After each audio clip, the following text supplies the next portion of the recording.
గ్రామ పంచాయతీ ఎన్నికల్లో కాంగ్రెస్ పార్టీ అభ్యర్థులను గెలిపించాలని ప్రభుత్వ విప్ పాలేరు ఎమ్మెల్యే బీర్ లాయలయ్య అన్నారు.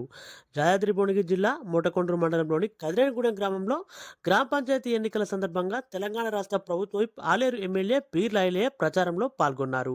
ఈ కార్యక్రమంలో కదిరేనిగూడెం గ్రామ సర్పంచ్ అభ్యర్థి పైల మమతా ఇంద్రారెడ్డి, కాంగ్రెస్ పార్టీ మూటకొండూరు మండల అధ్యక్షుడు గంగపురం మల్లేష్, గ్రామ కాంగ్రెస్ నేతలు తదితరులు పాల్గొన్నారు. ఆ చీరలు ఏముండే నేను మోత్కూరు నుంచి కళ్యాణ్ కూడా వచ్చే వరకు ఆ చెట్ల పొంటి చిలకల పొంటి గడ్డాల పొంటి ఉంటే నా చీరలు మా అక్కయ్య కట్టుకున్నారు. ఇవాళ చీర చేతుల ఓటు అనే ఆయుధం మీ చేతిలో ఉంది. మరి ఇక్కడ పైళ్ళ మమత గారు 24 గంటలు ఈ గ్రామంలో ఉండి ఈ గ్రామంలో మంచి చెడు గ్రామ అభివృద్ధికి ఏం కావాలనో తల్లి ప్రభుత్వం ఉంది. మీ బిడ్డగా ఎమ్మెల్యే ఉన్నా మనకు ముఖ్యమంత్రి అండ ఉన్నాడు. మరి పైళ్ళ మమత గారు గెలిస్తే ఈ ఊరు అభివృద్ధి అవుతుంది. అధికారం లేని పార్టీ, విడిపోయిన పార్టీ, పలిగిపోయిన పార్టీ, ముక్కలైన పార్టీకి ఆయన వచ్చి సర్పంచ్ అయితే ఏం అభివృద్ధి అవుతామ్మా? 10 ఏళ్ళుగా అధికారం నుండి వాళ్ళ ముఖ్యమంత్రిగా వాళ్ళ ఎమ్మెల్యే ఉండి ఏనాడు కూడా కదిరేకూడా చూడనోళ్ళు ఇలా అధికారం పోయిన తర్వాత రేపు గెలిస్తే ఏం చేస్తారు? ధనిక రాష్ట్రంలో ఒక ఇల్లు ఇయ్యలే, ధనిక రాష్ట్రంలో ఒక రేషన్ కార్డు ఇయ్యలే, ధనిక రాష్ట్రంలో సన్న బియ్యం ఇయ్యలే, ధనిక రాష్ట్రంలో 200 యూనిట్లు ఇయ్యలే, ఉచిత బస్సు ఇయ్యలే, రైతు రుణమాఫీ కాలే, మరి మహిళా సంఘాలకు వడ్డీ లేని రుణాలు కాలే, గ్రామం ఏమైంది? నీకైనాదిరా మరి ఇన్ని ధనిక రాష్ట్రంలో కాలే. ఏమైందంటే వాళ్ళ మంత్రులు వాళ్ళ ఎమ్మెల్యేలు తెలంగాణ సొత్తును దోచుకొని వాళ్ళు డెవలప్ అయ్యారు. ఆ డెవలప్ అయిన పైసలు మనం ఊళ్ళలో ఉండేటోళ్ళ మీద ఖర్చు పెట్టి గెలవాలని చూస్తున్నారు. అవునా కాదా? మరి ఆ ప్రభుత్వం మనదుంది. మీ బిడ్డగా నేను ఎమ్మెల్యేగా ఉన్నా. ఈడ మమతక్క గెలిస్తే అన్నా నాకు ఇల్లు కావాలి, అన్నా నాకు రేషన్ కార్డు కావాలి, నాకు మోరీలు కావాలి, నా గ్రామంలో బడి కావాలి, గుడి కావాలని ప్రభుత్వంలో ఉన్నా కాబట్టి ఎమ్మెల్యే ఉన్నా నన్ను అడుగుతుంది. ఒకవేళ ఇంకో ఆమె గెలిచింది అనుకుందాం, ఎవరిని అడుగుతుంది? ఏడిపోతుంది? ఎమ్మెల్యే లేడు, వాళ్ళకు ఎంపీ లేడు, ముఖ్యమంత్రి లేడు. మరి ఎవరిని అడుగుతారు? గెలిచి ఉట్టిగా ఉండాల్సిందే. అందుకే మీరు ఆలోచన చేసి మీ బిడ్డగారి నీ గ్రామానికి అండ ఉంటా. 10 ఏళ్ళు వాళ్ళు చేయనటువంటి పని మనం ఇందిరం ఇల్లు ఇస్తున్నాం, మొన్ననే రేషన్ కార్డు ఇచ్చినాం, మొన్ననే సన్న బియ్యం ఇచ్చినాం, రైతన్నకు రుణమాఫీ చేసినాం, రైతు భరోసా ఇచ్చినాం, మా అక్క చెల్లెళ్లకు వడ్డీ లేని రుణాలు మొన్ననే వేసినాం. మీరు ఆలోచన చేయండి. ధనిక రాష్ట్రంలో కాని పని అప్పుల తెలంగాణలో మనం ఇస్తున్నామంటే మనం కడుపు కట్టుకొని వచ్చిన ఆదాయంలో మనం ఇచ్చినటువంటి అభివృద్ధి సంక్షేమం మనం చేస్తున్నాం. మరి దీంట్లో అధికార పార్టీ ఎమ్మెల్యే ఉంది కాబట్టి ఇక్కడ సర్పంచ్గా అధికార పార్టీ కాంగ్రెస్ పార్టీ అభ్యర్థిని గెలిపియాలి. ఇంకోరు గెలిపించారనుకో ఊరు అభివృద్ధికి నోసుకోరు.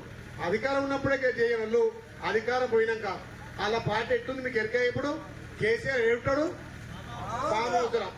కేసీఆర్ ఫామ్ హౌస్ ఉంటాడా? బయటికి రాడు. కేటీఆర్ హరీష్ రావు ఆయన ఖరాబ్ చేసిరు. వీళ్ళు మొత్తం మా రాష్ట్రాన్ని దోసుకురు. పెద్ద దొంగలు. హరీష్ రావు దొంగ, ఆమంత్ దొంగ అని వాళ్ళ పార్టీ అని అంటుందిగా, మనం అంటున్నాము. ముసలాయన ఆడినా ఇద్దరు బాబాండు కొట్లాట, కవిత బయట. ఆ పార్టీ పలిగిపోయింది. ఏడుంటుందమ్మి కదా. అట్లాంటి పార్టీకి సరైన సర్పంచ్ గెలిపిస్తే ఎవరిని అడుగుతారు? నిధులు ఎట్లా అభివృద్ధి చేస్తారు? అందుకే మీరందరూ ఏరికోరి తెచ్చిన ప్రభుత్వం కాంగ్రెస్ ప్రభుత్వం.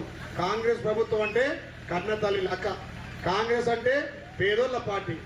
ఇలా ధనికులు తినే బియ్యం, కేసీఆర్ మనవడి తినే సన్న బియ్యం మన పిల్లలు తినాలి. మనం ఈ చీర ఎవరు కట్టుకుని చూసిరా? మీరు వాట్సాప్లో చీర చూసిరా? కేటీఆర్ భార్య కట్టుకుంది. కేటీఆర్ భార్య అంటే ఒక మంత్రి భార్య కట్టుకునే చీర ఇలా మా చెల్లెళ్ళ అక్కలు కట్టుకోరంటే ఇది తెలంగాణ ప్రభుత్వం మహిళలకు పెద్దపీట వేసి మహిళల ఆత్మ గౌరవాన్ని పెంచింది. అవునా కాదా? ఆ చీర కలర్ ఏంది?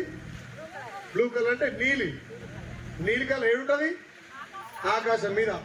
అంటే మా అక్క చెల్లె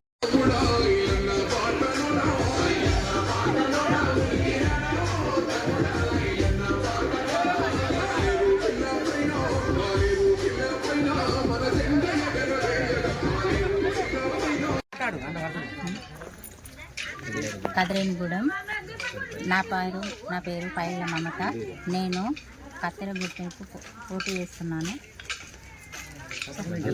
అందరూ ఓటు వేయగలరని కోరుతున్నాను. నేను ఈ గ్రామాన్ని అభివృద్ధి చేస్తానని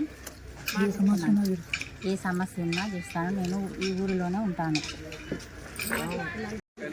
కదిరేనిగూడెం గ్రామం సర్పంచ్ ఎన్నికల్లో భాగంగా ఇప్పుడు వచ్చిన అభ్యర్థులు వచ్చి నిలబడ్డారు. స్థానికంగా ఉన్న నేతనే గెలిపించుకోవాలని అందరూ అనుకుంటున్నారు. 24 గంటలు జనాలకు అందుబాటులో ఉంటారు. ఉంటే ఇంటికాడ లేకపోతే బాయికాడ ఉంటారు. జనాలకు ఏమేమి సమస్యలు ఉంటాయి అన్నీ తెలుసు. ఎందుకంటే స్వయంగా తాను కూడా వ్యవసాయ కూలీ రైతు. అందరూ ఊర్లో ఉన్న వాళ్ళందరూ వ్యవసాయం చేస్తారు లేదా కూలి పని చేస్తారు. వాళ్ళ సమస్యలు ఎట్లుంటాయి, వాళ్ళ కష్టాలు ఏంది, ఒకరోజు కూలిపోతే వాళ్ళ ఇబ్బందులు ఏంది అని అన్ని విషయాలు తెలుసు. అందరికి అందుబాటులో ఉంటుంది 24 గంటలు. ఎప్పుడు ఈ పని ఉందంటే చేసి పెడతారు. అన్నకి ఆపదంటే కూడా ఏంది ఏమైందని అరుచుకుంటారు. అన్ని విధాలుగా వాళ్ళకి అండగా ఉంటాం. ఒకవేళ వాళ్ళు గెలిపించారనుకో, కత్తెర గుర్తు కోటేసి గెలిపించారనుకో, వాళ్ళు వీలైనంత చేస్తారు. ఊరికి అభివృద్ధి అంటే పెద్దగా ఆకాశానికి కింద తీసిన అట్లా ఏం చెప్తారేం. ఒక ముసలమ్మకు పెన్షన్ రాదు అట్లాంటివి చూస్తారు. ఊరికి రేషన్ బియ్యం అందాయి అవి చూస్తారు. ఇప్పుడు ఎప్పుడు వచ్చినా వాళ్ళు ఇంటికానే అందుబాటులో ఉంటాం లేదా బాయికానే ఉంటాం. ఎదురుగా పోటీ చేసే వాళ్ళు అసలు ఊళ్ళో ఉండరు. ఇప్పుడు ఓట్లకు వచ్చారు, సంక్రాంతి పండుగ గగ్గెడ్లో వస్తారు చూసారు, అట్లా వచ్చారు. వాళ్ళు వచ్చి పోటీ చేసి వెళ్ళిపోతారు. గెలిచినా ఓడిపోయినా పోయి హైదరాబాద్లో పడతారు. మేమైతే ఊళ్ళోనే ఉంటాం. స్వయంగా అందరి కష్టాలు తెలిసి కాబట్టి అందరికి అందుబాటులో ఉంటాం. కదిరేనిగూడెం గ్రామ ప్రజలకు తెలియజేది ఏమనగా, మేము కాంగ్రెస్ పార్టీ నుంచి పోటీ చేస్తున్నాము. ప్రజలకు 24 గంటలు అందుబాటులో ఉంటాము. ఎదుటి వాళ్ళు ఉన్నారు ఇక్కడ, ఓట్లు వేసి గెలిపించినా కానీ హైదరాబాద్ ఓటు వెళ్ళే వాళ్ళు మాత్రం. అందుకే అభివృద్ధి చేస్తాము, అన్ని హామీలు నెరవేరుస్తాను అని తెలుపుతున్నాను. గ్రామ ప్రజలందరికీ తెలియజేయమనగా, మనకు సర్పంచ్ అంటే ఊర్లో ఎలక్షన్లు, హైదరాబాద్ ఎలక్షన్లు కాదు. హైదరాబాద్ ఉన్న వాళ్ళని గెలిపిస్తే వాళ్ళు పొద్దున్న లేచి మళ్ళీ హైదరాబాద్లో ఉంటారు. మనకి ఏ ఆపద వచ్చినా కానీ హైదరాబాద్ పోయి వాళ్ళకి చెప్పుకోవాలి. అదే ఊర్లో అభ్యర్థులను గెలిపించుకుంటే పొద్దున్న లేవగానే ఎదురుగా కనిపిస్తారు లేవగానే. ఇంకొకటి నేను ఒకటే సినిమాలో డైలాగ్ చెప్తా. క్రోటాన్ మొక్క అంటే పెద్ద పెద్ద ఇళ్ళల్లో బిల్డింగ్లలో ఉండే మొక్క. ఆ క్రోటాన్ మొక్క